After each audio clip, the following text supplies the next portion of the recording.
様の信じてる力なんぞ簡単に消え去るんだ。あんな風にな。遊べやんちゃボーイ We got power ドラゴンボール。Bon, et si on parlait du 41e chapitre de Dragon Ball Super? Et donc là vous allez me dire, ouais mais Darkos ne parle plus de Dragon Ball Super, oh Manda, c'est une calamité, c'est atroce, c'est de la merde, c'est horrible. Parle-nous plutôt de tes théories, parce que, en effet, vous voulez toutes et tous moment que je ne fasse que des théories. Mais il est quand même important que je garde l'essence même de la chaîne, c'est pourquoi je suis arrivé sur YouTube, les reviews. Bon, on va pas se mentir, le chapitre 41 est vraiment plutôt bon, il est vraiment très bon par rapport en tout cas au précédent chapitre avec un Muten Roshi Migate no Gokui, ou encore un Goku qui te sort du Migate un peu comme il veut. On reste sur la même essence, c'est-à-dire que Goku prend une aspiration comme il avait fait en fait dans l'animé, et puis il passe en Migate no Gokui maîtrisé, donc 100%. Alors, encore une fois, on voit vraiment un peu les grandes lignes narratives de Akira Toriyama. Le fait qu'il y ait le Kamehameha qui emporte Jiren, le fait qu'il se retienne au bord de l'arène, le fait qu'on ait deux personnages qui acculent Jiren en attaquant tous les deux en mode normal. Donc on avait Freezer et Goku, là c'est Vegeta et Goku. Le fait qu'un Freezer soit absent pendant un long moment et qu'il revienne pendant un moment important, un moment crucial. On a le fait d'avoir ce Goku qui respire, qui pose son pied à terre et qui passe au Migate no Goku maîtrisé. Voilà, c'est plein de petits moments assez importants. On parle du sensei de Jiren. Après oui, la façon avec laquelle c'est fait, la façon avec laquelle c'est fait les dessins. Les dessins sont beaux, les dessins sont propres. On a encore une fois un Migate no Goku qui est assez fin comme un god, donc ça me plaît pas trop. J'aurais préféré avoir un Goku plus musclé, mais hormis ça, ça reste bon. Ça reste très bon. Moi, la seule chose que je peux envier à ces dessins, la seule chose que je pourrais dire, la seule chose que je pourrais remarquer à ces dessins, c'est qu'il n'y a pas assez d'impact. En fait, Toyotaro reste beaucoup trop fidèle à ce que faisait Akira Toriyama, donc des dessins très simplets, des dessins qui vont directement à un objectif concret, mais il faudrait des dessins avec plus d'impact, plus de puissance, et pour ça je vais vous montrer le dessin de One Punch Man qui avait dessiné du Freezer et du Goku. Un dessin comme ça dans Dragon Ball Super sera juste carrément magnifique, un dessin avec de l'impact, des éclairs, le sol qui se déchire et tout. Putain, c'est ce qu'il nous faudrait. Il nous faudra donc vraiment des dessins comme ça parce que c'est Jiren versus Goku et là on a vraiment eu un Jiren, on va dire 100% entre guillemets contre un Goku Migate no Goku maîtrisé et on n'a pas vraiment l'impression qu'il y avait plus d'impact que Gata Yamasu versus Végétaux, on n'avait pas l'impression qu'il y avait plus d'impact que Hit versus Goku. Donc c'est un peu la chose dérangeante, c'est que on n'a pas l'impact, on n'a pas la pression, on n'a pas ce sentiment de puissance. Même si Jiren était très cool avec les éclairs, l'aura, la puissance, les traits de vitesse, c'était vraiment impressionnant. C'était un combat très cool à voir. Mais encore une fois, il y a plusieurs choses qui me dérangent sur le constat. Dans l'animé, ce que j'aimais, c'était que Vermoud était l'un des Akaishin qui croyait le plus envers son univers, envers son guerrier, donc Jiren. Et que Vermoud, jusqu'à la dernière seconde, il croyait en Jiren. Il faisait vas-y Jiren, relève-toi, vas-y Jiren, pousse-les, on n'a plus beaucoup de temps, vas-y Jiren. Et toi, dans la façon dont parlait Vermoud, il avait peur pour lui, pour sa survie, mais il avait surtout peur pour son guerrier. Tu vois, il avait une sorte de sentiment pour son guerrier. Il était vraiment, je trouve, Vermoud était très fusionnel avec son guerrier. Rien que quand tu vois, il rentrait dans l'esprit de Jiren en disant Jiren, il fait élimine Goku et tout, tu t'en fous des autres, tu peux aussi les dégager si tu veux, mais Octode Son Goku. Vermoud était très fusionnel, il croyait en Jiren et ça jusqu'au bout. Même Topo qui disait bon vas-y Jiren, tu n'es plus tout seul, tu as nous les Pride Troopers donc vas-y. L'univers 11 croyait vraiment en Jiren et là dans le scan d'aujourd'hui, si tu ne l'as pas compris, si tu ne l'as pas traduit ou lu quelque part, Vermoud dit c'est fini pour Jiren, il va perdre. Il dit ça clairement et on n'a pas vraiment d'encouragement.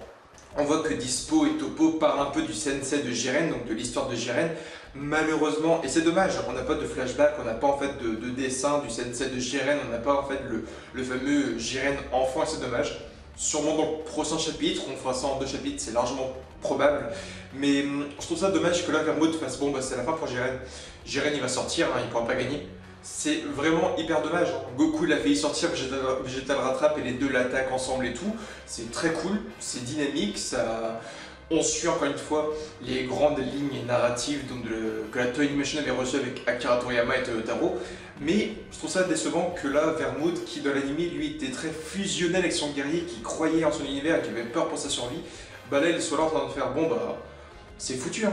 Jiren il va sortir, Jiren il va perdre. Hein. Donc c'est cool. Sinon on avait des dessins très cool, hein. Je te montre vite fait à l'écran quelques dessins, quelques petits similarités. On a le coup de poing que Goku avait mis à Piccolo au tout début, surtout à la fin, excusez-moi, de Dragon Ball. On a le même coup avec Jiren et Goku Migate no Gokui. Le coup de pied que Vegeta met en retourné à celle deuxième forme, on a le même avec Jiren et Migate no Gokui. Donc encore une fois, on a plein de dessins, de petits clins d'œil. Ça qui est cool aussi, c'est que après, oui, le manga papier joue beaucoup sur la nostalgie parce qu'il veut appuyer sur les petits points qui nous fait plaisir, hein, comme Kame Sennin qui nous fait rappeler, voilà, c'est quoi les arts martiaux, pense à tes anciens sensei, donc tu vois Kame Sennin, tu vois Mister Popo, tu vois Maître Karin, tu vois tous ces anciens sensei. Voilà, Toyotaro veut jouer sur la nostalgie, sur le fait de, ok, on est dans Dragon Ball Super, mais n'oubliez pas Dragon Ball Z, n'oubliez pas Dragon Ball, et c'est ça que fait aujourd'hui Toyotaro dans son chapitre, c'est qu'il nous montre des petits clins d'œil avec des coups, des trucs vraiment très sympas. Donc c'est cool, j'aurais néanmoins aimé avoir un peu plus de réaction avec le côté universel qui je trouve était assez calme aussi. Mais voilà, après il y a des planches qui étaient sympas, mais je trouve qu'il faut parfois plus détailler, plus prendre son temps. Le fait que Goku prenne sa respiration et quand il prend sa respiration, on part de la racine et ses cheveux blanchissent, c'est montré. Hein. C'est montré mais c'est fait très doucement.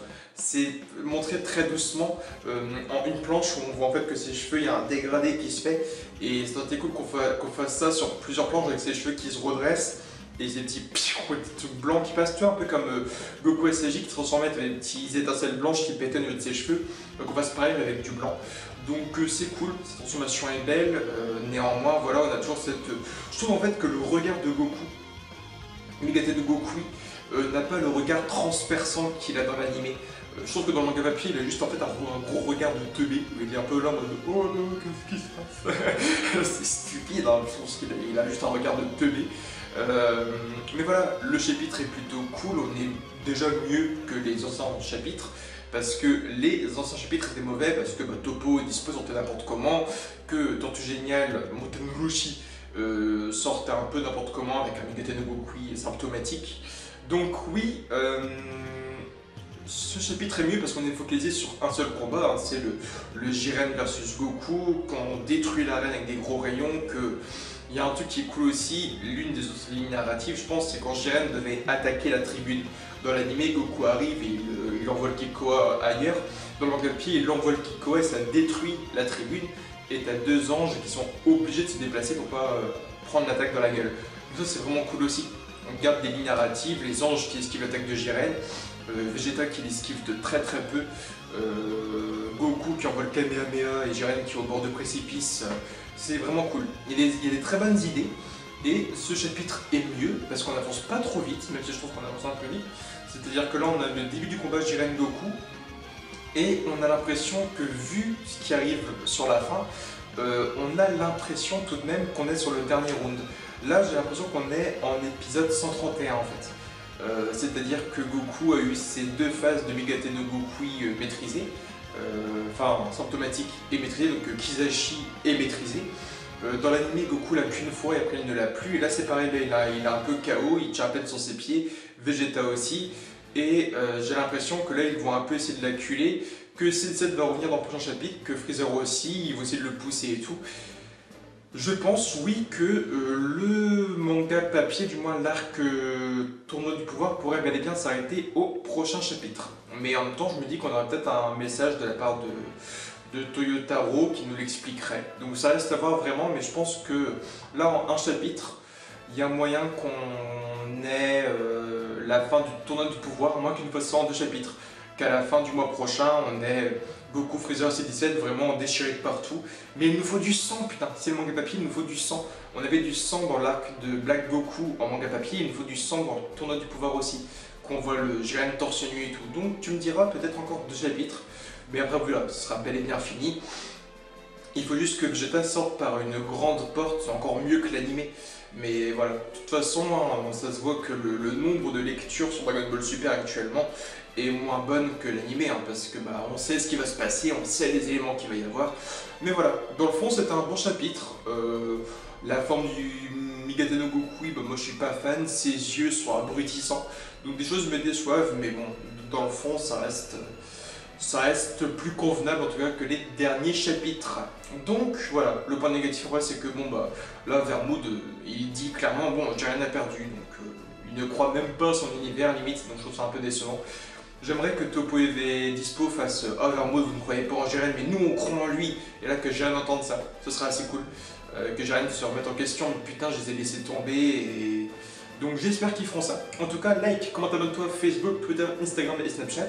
Et je te retrouve donc très bientôt pour une nouvelle review donc de Dragon Ball Super le mois prochain pour le chapitre numéro 42. Même si je pense que le manga papier s'arrêtera au chapitre numéro 43 qu'on partira après sur l'arc Broly en manga. Sur ce, je t'aime fort. C'est-à-dire que là en fait on a le chapitre de novembre et de décembre et qu'en fait en décembre on terminera l'arc tournoi du pouvoir et le film Broly sortira dans la foulée. Mais en même temps, on sait que le manga papier doit à un moment donné passer au-dessus de l'animé, donc surpasser un peu, avoir de l'exclusivité. On verra, je ne sais pas comment ça va être fait, mais je me pose pas mal de questions. En tout cas, je vous aime fort et bye tout le monde.